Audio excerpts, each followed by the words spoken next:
You're not born in a hospital room, you're born into a penthouse. Before your feet ever touch carpet, you're a brand. Your name is stitched onto bathrobes, gold-plated on elevators. You don't cry, you don't coo, you're born with a press release. People look at you not like a baby, but like a future asset. And long before you understand what money is, you're taught how to perform like you already have it. You're a trump, and that means the rules don't apply to you. But you still live inside them. You just don't know it yet. Your first memory isn't a toy, it's a tower. Polished, gleaming, built by someone you barely understand, but are already expected to become. Your father doesn't tuck you in. He sizes you up. He doesn't ask about your dreams. He shows you blueprints. By the time you're 5, you've already learned the difference between winning and embarrassment. You don't get taught patience, or nuance, or empathy. You get taught, don't be a loser. That becomes your gospel, and it never lets you go. You don't know it yet, but you will spend your whole life trying to impress a ghost. Your father will loom in every deal, every tweet, every speech. Every time you open your mouth, you're trying to prove you're more than Fred's son. But it's never enough. You build your name on gold, but it's just spray paint over debt. Your businesses go bankrupt, not once, not twice, 6 times. Each time you tell the world it was part of the plan. Each time you walk out richer. Each time your employees walk out unemployed. And still, you get cheered. You realize something. You don't need to win. You just need to look like you did. You become addicted to applause. Not the kind that claps, the kind that validates, the kind that makes headlines. You say outrageous things because silence terrifies you. You'd rather be hated than ignored, and the world listens. They always do. Because even your downfall is entertaining. And isn't that the real currency now?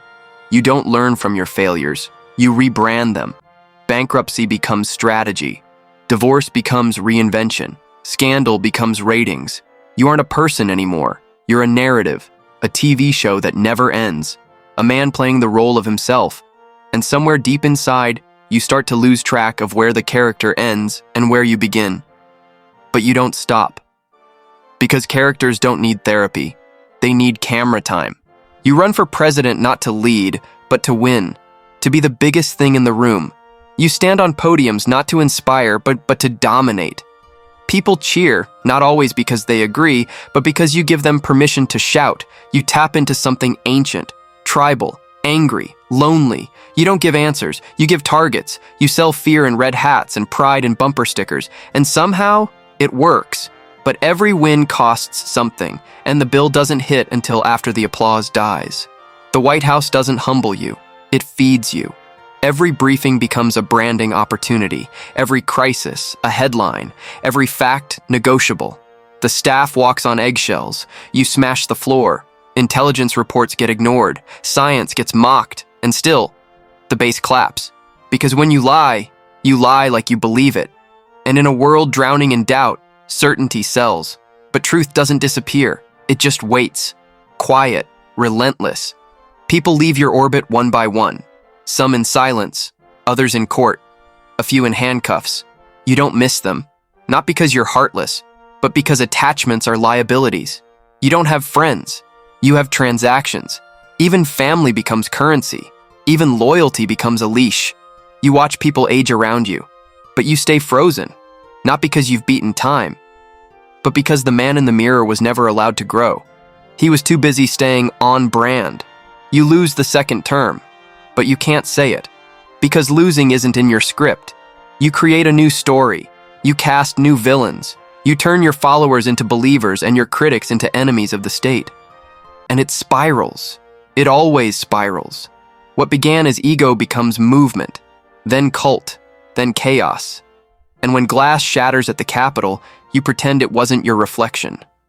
Behind closed doors, you're quieter now, not because you've changed, but because the world did. Social platforms banned you, corporations dropped you, the crowd is thinner, but you still perform.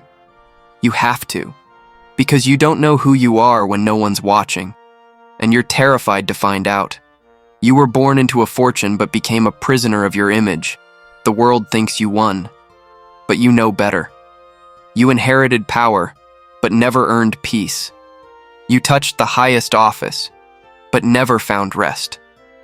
You conquered stages, but never learned to listen. And now, the empire you built won't hold you when you sleep. The name that once opened every door now closes them too. You wonder, in the silence between headlines, was it worth it? The gold, the noise, the war for attention? You don't say it out loud, but in the mirror, you see the answer, not in your eyes, but in the weight behind them. Because when the world finally forgets the brand, all that's left is the man. And you never figured out how to be him. Somewhere, a younger version of you still believes applause is love, still believes louder is better, still believes losing is death. He's still yelling into mirrors, still walking into boardrooms with a puffed up chest and a hollow heart. You want to reach him. Tell him it's okay to be quiet. That stillness isn't failure, that you don't have to fight to be seen. But it's too late now. The spotlight's dimmed, the fans are tired, and the man who couldn't stop winning finally ran out of things to win. Why it sucks to be born as Donald Trump isn't about politics. It's about what happens when you mistake attention for affection and legacy for noise. And now you sit in silence, still hungry for the next cheer that may never come again. If you're still here, your brain's already halfway broken like mine. Might as well hit subscribe. We don't post often, but when we do, it haunts you a little.